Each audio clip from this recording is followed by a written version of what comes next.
Good evening, everybody, and welcome back to the show. It's nice to have you back. We've got a special guest tonight.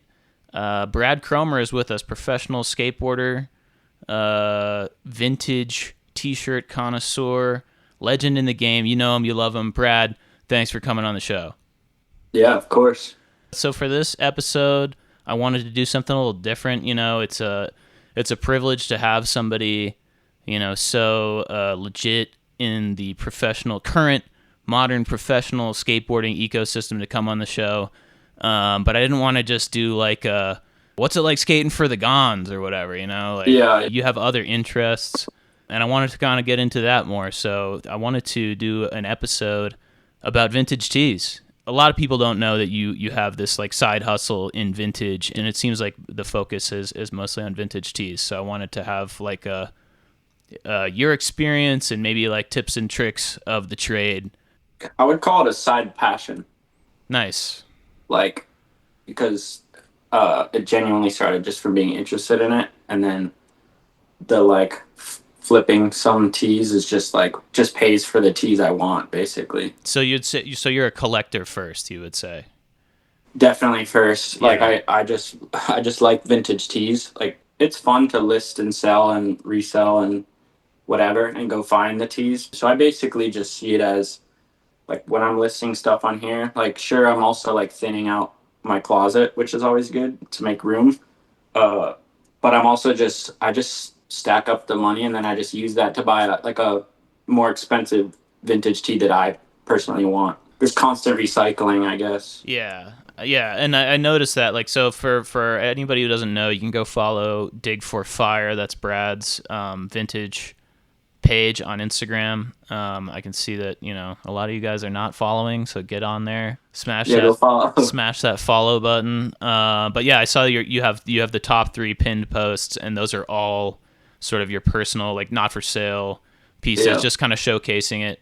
Say you go to my page, you can already catch a vibe of like what you'll end up seeing by that Totally, top totally little lineup. right.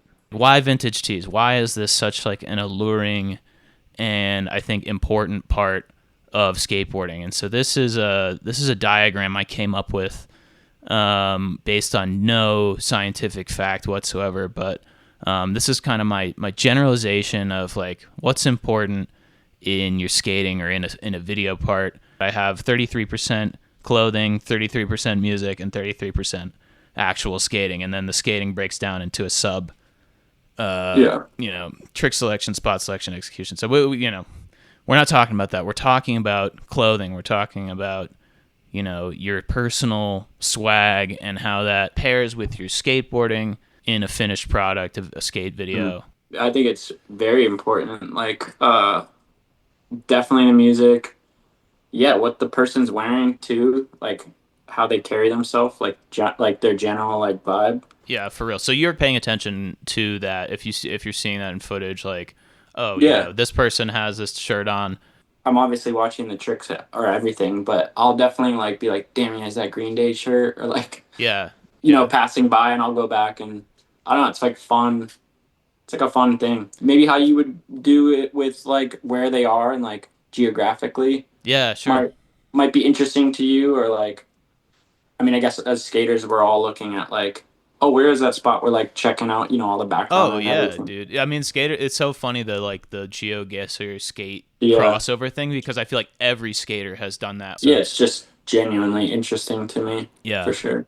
So yeah, I wanted to pick your brain a little bit about your process of finding this shit. So maybe we could talk about how you do it, where you look, as much free game as you're willing to give, Sure. to the good people, the 3,000 people that'll watch this video. So um, So, for example, there's that photo of the Goodwill bins.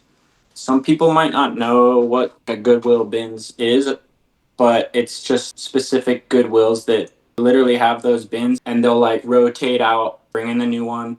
When the new one's coming out, it's like maybe you've seen videos or people watching this have seen it. It's just like people are like rabid dogs going for whatever that next bin is, or they might even see it coming up and they could eye like a Carhartt jacket in it, or like the corner of like a tee. There's people that are like really really good at kind of eyeing. It's a lot of people's like job to like find shit, and like they live month to month off of reselling, you know? They know every like in and out of how that works. Yeah. So Yeah. So then are you looking at online mostly, would you say? yeah, it's so competitive that I don't find it too worth it anymore for me to like physically go into places like that. Yeah. Yeah. I would say I source more online. eBay, probably mainly eBay. eBay's the best. That's where the most action is. Yeah, it's you just deal with the least bullshit. Like Yeah. I've done Depop and I've gotten kicked off a few times for like trying to do sales outside of the app. Nowadays, it's for me. I would say I mostly find stuff on eBay. Right. Um, Right. Yeah. and Depop is like also like full of I don't know, just like demanding, like entitled kids. Like, and then Yeah. eBay, it's like just more mature and just easier in every way, like less fees. The reselling and vintage world is just like so much bigger, you know, at this point than say 10 years ago, to where it's just so much more of like a hassle. Straight up, it's just not as fun to Totally. like go find those things and you know hunt for stuff. It is fun, but it's less fun because it's just there's all these other people doing the same thing now. So it's like Totally. Yeah. And it's kind of been jacked up, I think, by, TikTok and YouTube and things like that, where yeah, like people, it's huge. yeah, people So it's see just it. not as I guess it's not like as special feeling. But yeah, I absolutely still love looking for and like buying vintage tees that are gonna be for me to wear. Talk Oh, a about the good tip for distinction. people too, if like looking for stuff is there's an app called Gem. So you'll go on that and just type vintage Nirvana unplugged shirt or whatever you're looking for, but it's connecting you to all these apps in one, minus Depop. Another reason that I won't fuck with them. It's like some weird side shit, but it'll bring you a link to eBay, a link to Etsy, wherever that shirt is or whatever it is that you searched. It kind of like you just find things easier, which is It cool. aggregates them. That's rad.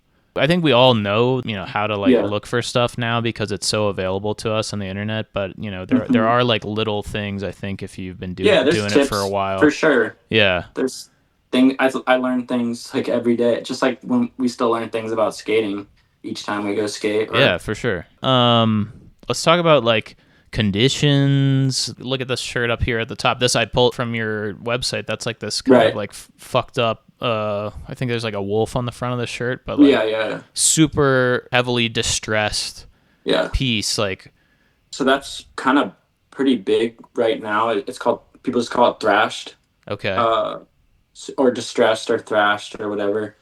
It can get like pretty corny. Like I heard this word recently where someone was like showing some ripped up jacket and they were like calling it negative space. I don't know if they were like joking, but that was really funny to me. I remember clips of like Dylan Reeder wearing maybe you remember too, like I think it was at Street League or something. The back of his shirt, it was like an inside out like Dylan tee and the super. back was like insane.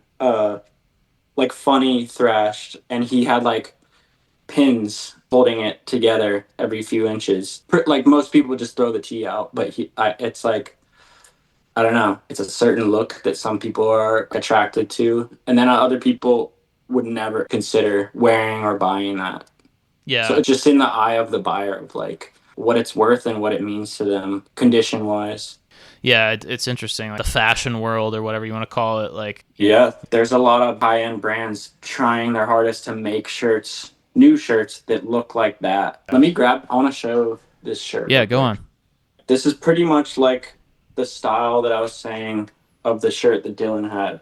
Kind of like the one on the screen, but like completely uh, thrashed to like almost unwearable.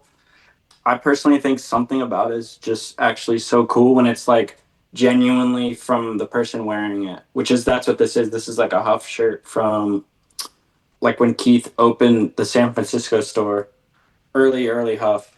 And I just loved this shirt and I wore it maybe like for at least a decade. There's just a story in the shirt like itself, you know? Yeah, that's And it's beautiful. kind of funny that brands are just like trying to recreate that when there just is no story whatsoever, you know? Yeah, I think that's been going on with denim for like a long time, much longer time. But I feel like yeah, Hmm. with tees, and I feel like tees really became such a big deal maybe in the past 15 or so years, maybe 15, 20 years, like max, when people Yeah. really started like to curate them, and it's a kind of a relatively modern thing. Yeah. But so I guess that brings me to the next thing. Like, what are the labels to look out for? I picked sort of a smattering of labels that you see for blank tees, Yeah. that get screened. But are there any labels to look out for? Are there any labels you don't like specifically, or is it just kind of you need to know what works, what doesn't? There's a lot of tags. Like there's a lot of tags that are just on vintage tees. So there are specific ones that I look for. There's a Brockham. See this bottom left is Yeah, like the Brockham tag. Their older tees have a silver. It's like a white silver looking Brockham tag, and I know that any shirt with that Brockham tag are going to be like kind of a wider boxy fit. So for me, being short and whatever, I don't like super long tees. That's when I look out for like fit wise. The main thing, if you're gonna take anything from this part right here, it's know your measurements, and then just try and get the measurements from the actual person.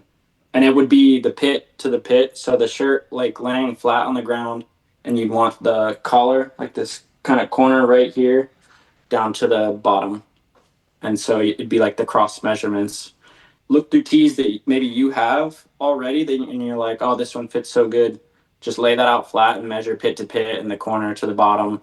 I did that years ago, and I just now look for tees that kind of like generally are those measurements. So that's the best tip I could say for someone just trying to like buy online because you obviously can't try it on.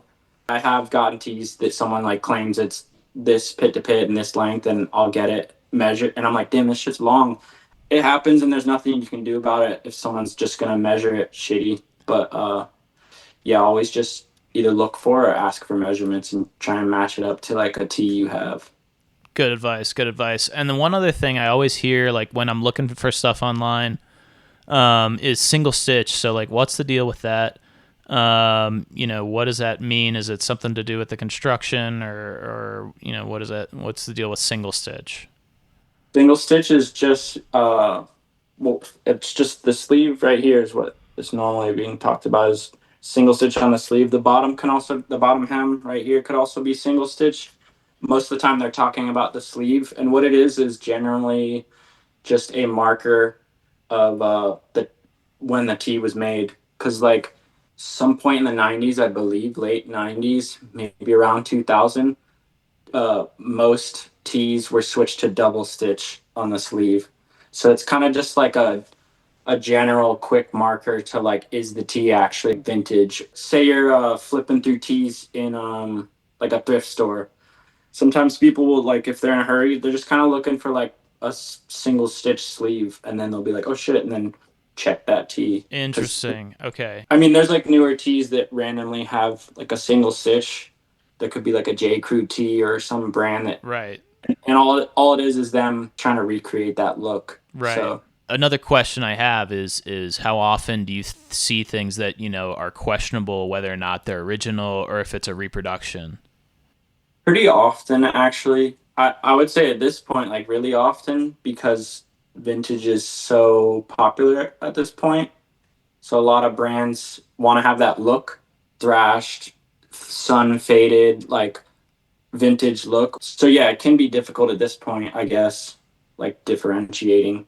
I feel like people that have been in the vintage thrift world for a few years, you can kind of like just tell, like I said, by the sleeve, the tag. You're able to I mean, spot it.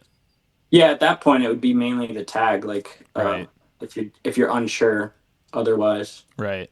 Sick. yeah. Yeah. You seem like a guy who like wouldn't wear a reproduction shirt, but maybe I'm wrong. Maybe there is a shirt that's like you can't get the original, and you get a reproduction of something if it was like something you really wanted, or is that faking the funk? Like, would Uh, do you need that authentic original, like as a it's collector? funny. Me and Mason were talking about this like a few days ago. He DM'd me like a Elliott Smith shirt. I was like, oh, that's newer. Or that's like a reprint. he said something funny back, like, "Oh, sorry," or like some kind of thing. Right. But he was just showing me because we were talking about Elliott Smith a few weeks back or a couple months back. But then it also gets we got into like, is that artist getting the money anyways? Like, what if it's Right. actual? If it's just a reprint, it's just going to whoever illegally reprinted that. Right. Right. Or some bands even have newer reprints. Like you can go get a Nirvana shirt at Walmart or something. Interesting. Well, that's But interesting because both of those, like, I guess the IP belongs to somebody, but like Elliott Smith isn't yeah, around. like Nirvana's not around. whoever owns Nirvana is fine with it being all up in Walmart and all these like big box stores. But me personally, like say it is the Elliott Smith shirt or something, I want the one from You like want the original, the I want the authentic. OG one, Yeah. and it's not just like a flex, like oh this is the fucking OG one. Like I'm cooler than having the reprint. It means so much more to me to have like the real deal of that item. And I'm like that with like other items too. I don't want the knockoff of the thing I actually want. Yeah. Obviously, price can matter. You get the reprint, and that's fine for whoever wants to get that because then they could rock that and like represent that band or whatever it is. But for some reason, I just want like the real version of it. Yeah. No, I feel that, and that's it comes back to like being a collector, like being a collector of things. Like, you want the authentic shit. It's more about the curation and like having a real artifact that comes from a specific Yeah, point in time and is like attached to that thing that's important to you. So I totally get that. yeah. It's so much more meaningful to have like the real one. But it also, for example, I have a Dinosaur Jr. shirt that's like a Y2K Dinosaur Jr. shirt, Mm. and there's a similar version of that exact shirt that's actually vintage and like single stitch and all. I have the newer one. It's not bootleg. I would for sure rather and wish I had the old one. I just haven't came across one with good measurements. So I'm like, for now, I'm fine with having the Y2K version of that tee. It's just the But one with it's the cow on the front, and there's like a okay. monkey on the back. Oh, sick. Okay, I'll It's try. I'll purple. try and pull it in. I'll try and. I saw a photo of it on your slideshow. It's Oh, maybe purple. it's on the next slide. So let's jump. Yeah, Let's yeah, jump into the next slide because I wanted to talk about. Is this one? yeah. Okay, sick. Yeah, Yeah, so that's the actual that's vintage. the OG Yeah, real. like 90s. Yeah. And there's like one Y2K that's double stitch on the sleeve, and it's just like a darker purple, like a shittier, I think, shittier like material quality. Yeah, I would rather have that one for sure, but I'm waiting until I find one that's like not an astronomical price and that has measurements near what I want. So, Yeah, so let's talk about price. Like, what's I mean, so you can go online and look at these vintage tees that people are asking these crazy numbers for. yeah. But like, what is actually like the realm of reality for somebody who deals with it? Like, what would you, and maybe you don't want to answer this in so many words, but like, what would you feel comfortable paying for like something that's a really like, a total grail for you? Like, Yeah. where's the cap? Because somebody's asking for 100 grand for this vintage Aphex Twin long That has to sleeve. be like a fucking uh like a troll or something. Okay, yeah, or somebody who just doesn't want to get rid of it, and they're like, Yeah, maybe it they're could like, just be like a placeholder, or they right. might have meant to write 1,000. What T is it? It's really small. It's Aphex Twin Come to Daddy. Yeah, like if it said 1,000, I would be like, oh, that's real. But you'd be surprised at what like some shirts go for. But the 100 grand is uh no fucking way. It's funny in the corner. I see this cranberries tea. I've eyed that exact listing for like I don't know, probably since they posted it, but I just can't get myself to because that's good measurements for me. If you're watching this and you want to send Brad an early birthday present, Yeah, drop 600 bucks yeah, on that. I guess that could go into what would I actually spend. Like if it's the real shit and it's a tee I've been eyeing for a few years and like the measurements are good, under 1,000, I'd be fine with. Like if it's that special to me. There's probably people watching this when I say that are like, what the fuck is this dude saying? But I also look at it like it's just an asset that you can at any point just get your money back. I could wear it 50 times. I could get holes in it. It could fade like crazy. As long as it's like wearable, it's kind of just gonna go. The band is only getting older. The tee is only getting rarer. Right. The sick thing about vintage is like it's already old and fucked up and faded. Generally, the value's just gonna go up. So when I drop like a few $100 on a tee that I really want, if everything goes to shit, I can just sell that tee for the same or most likely more at any point. Yeah, you're not stressing. What's your Yeah. this just made me think like what's your laundry technique for like Hmm. for rare stuff like that? Like are you hand wash only, hang dry? Like, what's the tech with that? Well, I'm buying shirts that are already worn and washed a million times. So I'm usually most of the tees, I'm just wash dry in the dryer, like not even hang dry.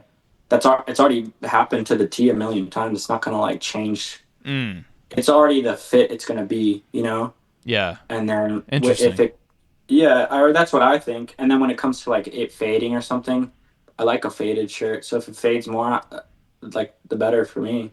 Interesting. And you're Yeah. not worried about like a screen print, getting deteriorated, or that's just part of it. That's just part of the That's patina. I would say that's also part of like just how it's gonna wear like that kind of anyways. Yeah, I guess I might be speeding up the wear of like whatever the print is, but that's another thing. It just looks kind of better and better over time, I think. I think the quality of these shirts and the prints was just so much better back then that they just hold up. And that's like a whole nother reason of why I like vintage. Interesting. Interesting. Um, That's rad. That's you sick. just feel, yeah, you just feel the quality. Yeah, yeah. I didn't think about that as much. I'm like I hang dry a lot of stuff, so I'm always like, "Oh, I don't want this to get fucked up." But I guess that's a good point. It's like it's eventually just gonna look, Can I ask however it looks. for example, what would you hang dry? Like I'll hang like just I'll a hang TV rack? dry old tees that have like cracked up. Like I hang dry. This old Yankees Hideki Matsui tee I have. It's not single stitch, Yeah. so I guess it's not that old. But like yeah, the screening is kind of like cracking, and so I don't throw it in the dryer. I'll hang dry it. That makes sense though.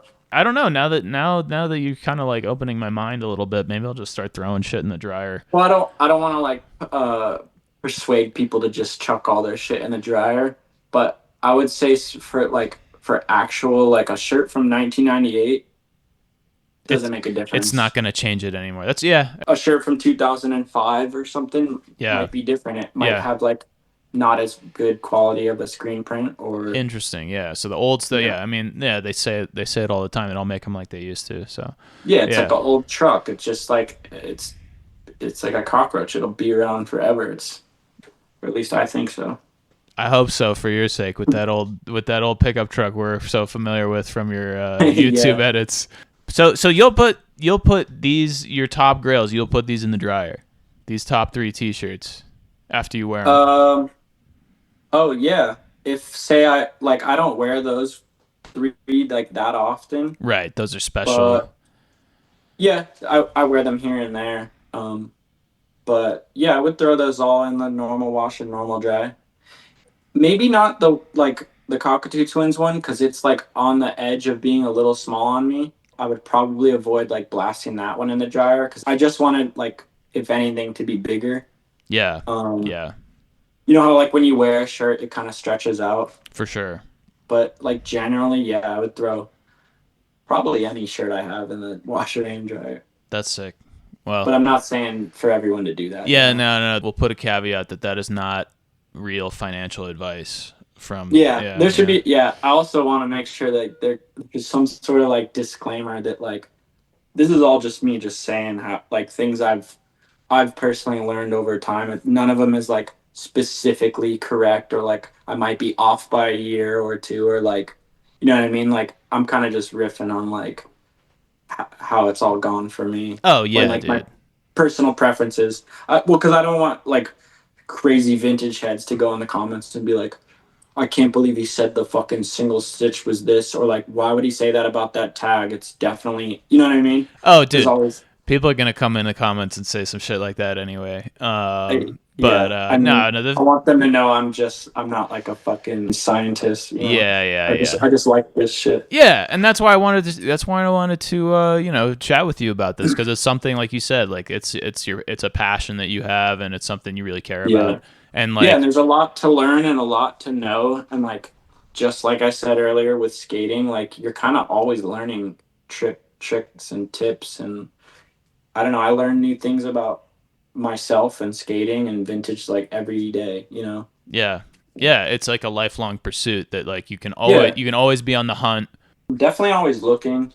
There'll be stuff that pop up that I may have never even seen, like a specific tee from a band, or for example, that Cranberries tee, like Yeah. that exact one I've wanted for a long time. And then that Dinosaur Jr. one you showed, the faded purple one.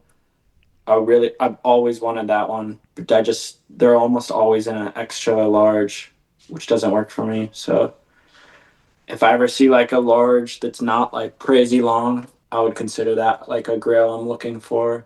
And then, funny enough, like not even vintage at all, like Alex G shirts. Uh, Okay. are you familiar with Alex G? Yeah, for sure. Okay.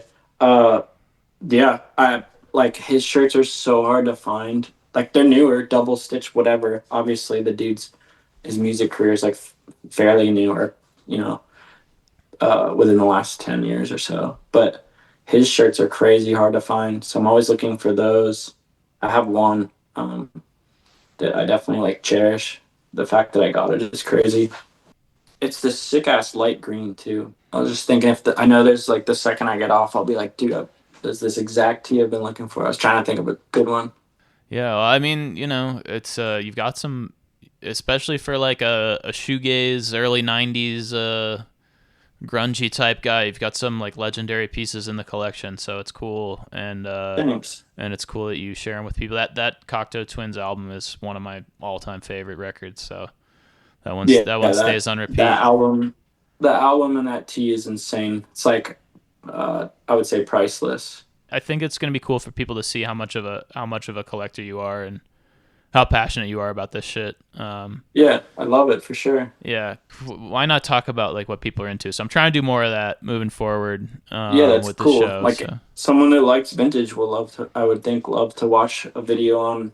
Uh, I'll watch a person I have no clue who they are talk about vintage. So if someone like fucks with my skating or something, or follows my skating, might like to watch me just blab about old yeah, dude, t-shirts. yeah, you're an authority on it. So I think people will. Yeah, everybody wears t-shirts. Like every skater's Yeah, gotta, like, put a fit together. So yeah, maybe this is helpful to some people. Maybe it's all common knowledge, but either way, thanks for coming on and chatting about it, bro. I really appreciate yeah. Of it. course, it's fun. I could talk for days about this shit. If you want to chat more about it, well, you're always welcome to come back on the show. I appreciate the support you've given us. We appreciate you Yeah, coming I on. like the videos you post. I like your channel. Thank you, dude. Appreciate it. Likewise. So everybody, Thanks. go subscribe to Brad on YouTube. Go follow Dig for Fire. You already know, bro. You're gonna see Brad anyway. He's Huff, Converse, Crooked Skateboards. What else? Anything else you want to plug?